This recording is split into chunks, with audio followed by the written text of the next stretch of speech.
Lunara walked slowly through the empty fields beyond the city walls. The sky above her was painted in deep purple and orange, the usual colors of sunset on her planet, Veltharis.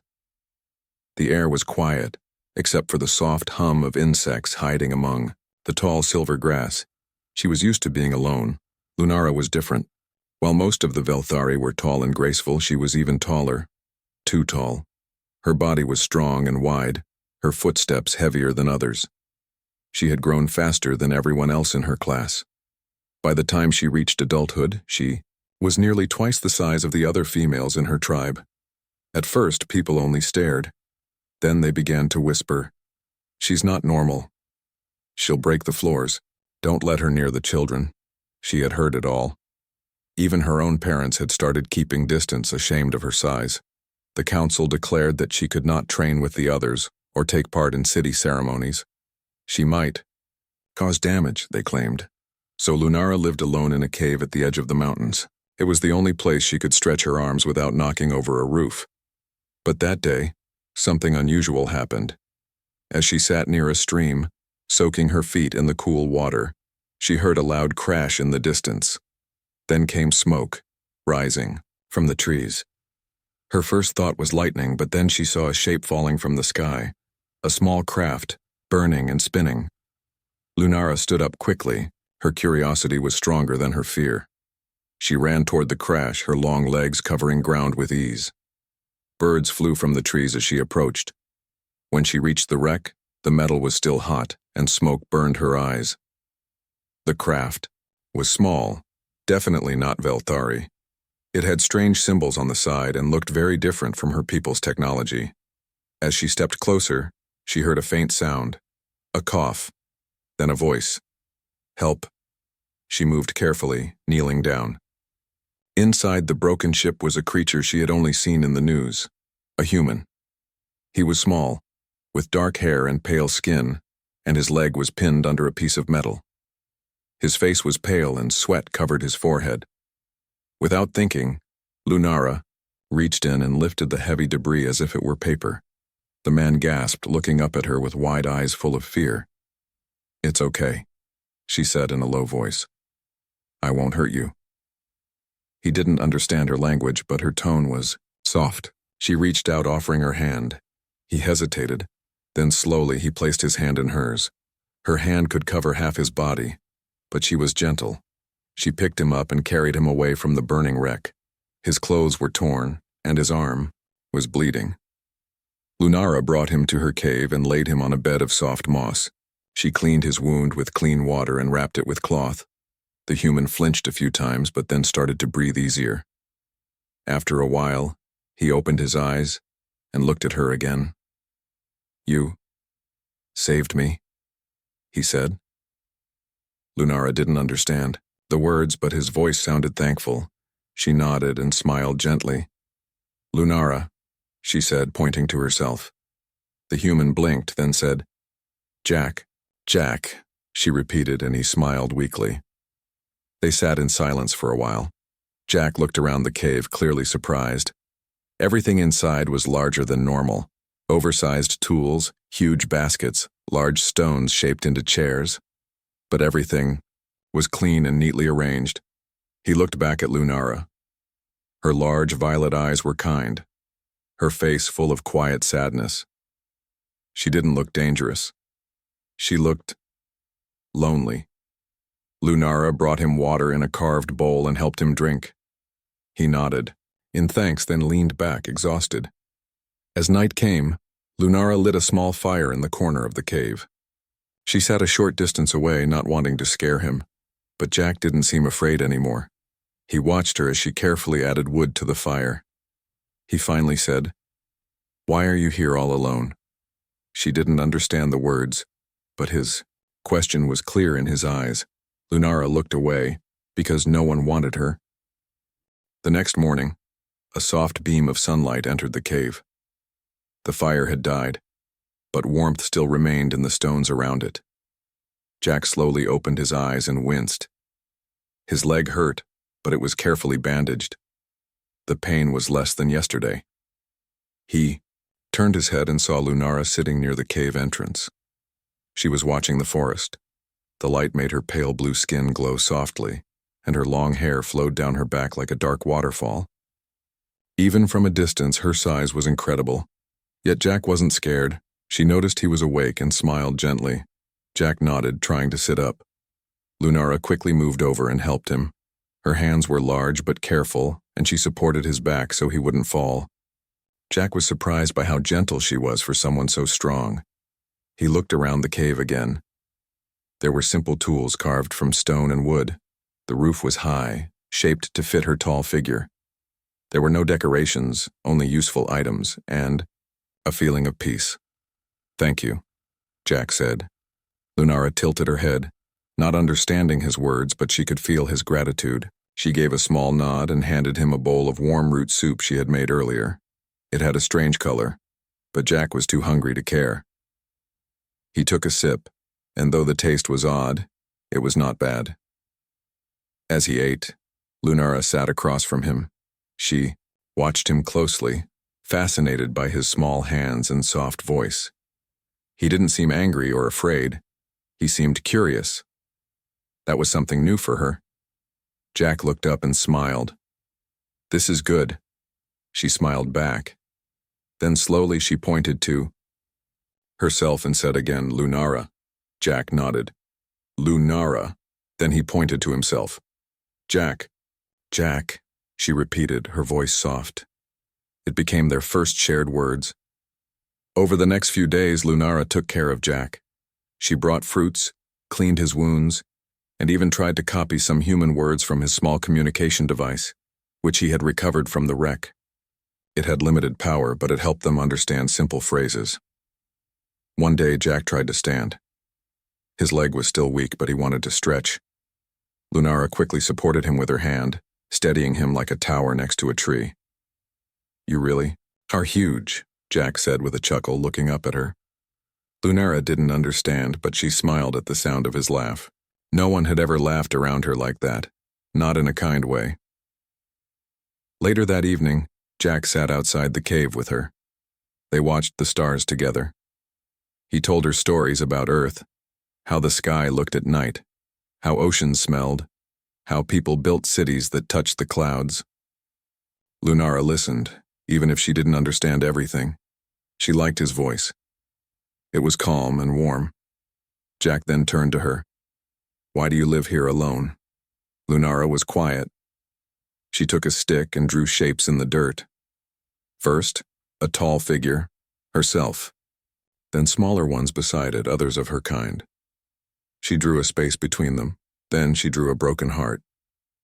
Jack watched. He understood. "They didn't accept you?" She nodded slowly. He looked at her again. Her size, her strength, the loneliness in her eyes. It all made sense now. Jack felt a strong sense of respect for her.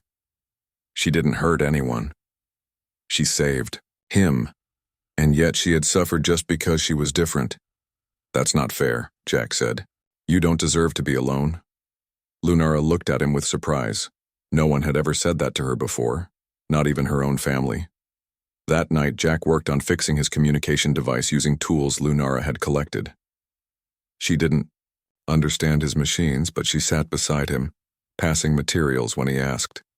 Their teamwork was smooth, natural, as if they had done this 100 times. In return, Jack helped her build small things in her cave: better seating, a stronger fire ring, and even a basic water pipe made from hollow tree branches. Lunara was amazed at how clever humans were. With small tools, their bond grew. One morning, Jack finally stood without help. He walked outside, leaning on a carved stick Lunara had made for him. He looked at the mountains and the green trees and felt thankful to be alive. Lunara joined him, sitting down nearby. "You saved me," Jack said. She didn't understand the words, but she understood the feeling in his voice. Jack smiled and placed his hand gently over hers. Lunara looked at their hands. His was small and warm. Hers was large and strong. They were so different, but in that moment, they felt like they belonged together, and somewhere deep inside her a quiet hope began to grow. The quiet peace between Lunara and Jack did not last long. The Velthari patrols began searching for the lost human. When the council heard that Jack was hiding with Lunara, the giant outcast, they grew angry. Many saw this as a betrayal. Rumors spread quickly through the city streets. Some whispered that Lunara had broken the laws by sheltering a human. Others called her a traitor. Her old friends turned their backs on her. The very people who had once feared her now feared what she had done. One evening, while Jack and Lunara sat outside the cave, they heard footsteps coming from the forest. The patrol had found them. Lunara stood immediately, towering over the trees. Her tall shadow stretched long in the moonlight. Jack tried to stand but limped as his leg still hurt. The patrol arrived, led by Commander Vesk, a stern Velthari man. His eyes narrowed as he looked at Lunara. "You harbor a human," Vesk said coldly. "That is forbidden. Surrender him, at once." Lunara's voice was calm but firm. "He is injured. I saved his life." Vesk laughed. "You saved a threat to our people. You endanger us all." Jack stepped forward, his voice weak but clear. "I mean no harm. I only want to live." Vesk ignored him. "You will come with us. Lunara will be punished." Lunara's heart pounded. She did not want Jack to be taken away. She refused to let the patrol harm him.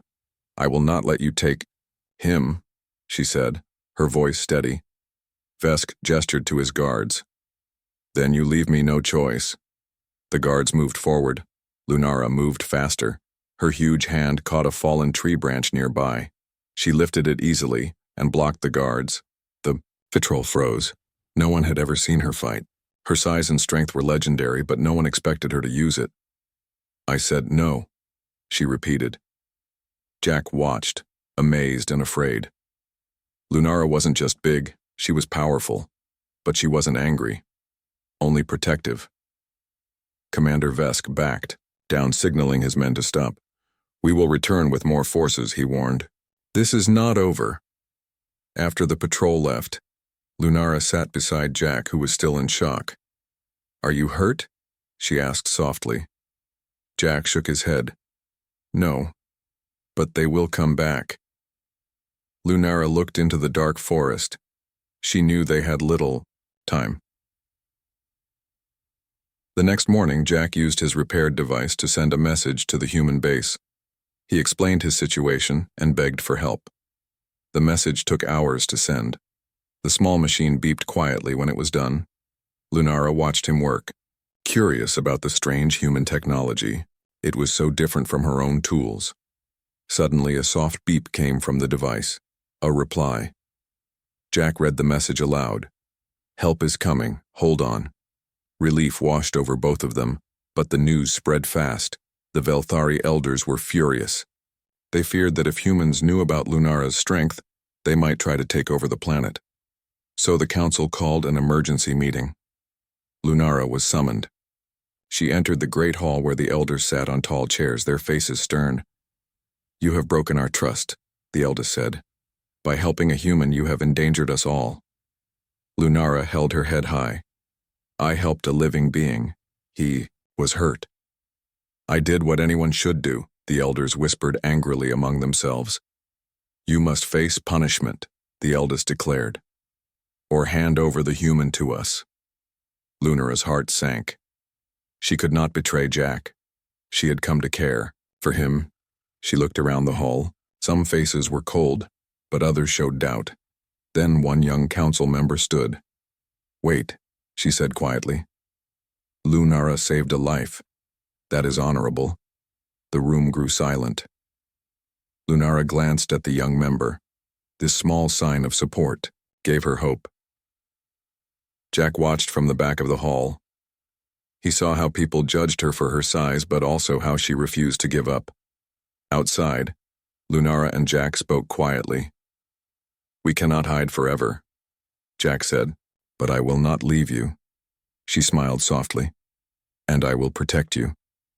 Together they prepared for what was to come. The patrols would return with more soldiers. The council would not give up easily, but Lunara was ready to fight, not just for herself, but for Jack. and for the chance to be accepted. The Velthari patrol returned with more soldiers than before. They came in heavy armor, carrying advanced weapons that glowed faintly under the moonlight. The entire city seemed tense. People whispered in the streets, some with fear, others with curiosity. Lunara knew the time had come.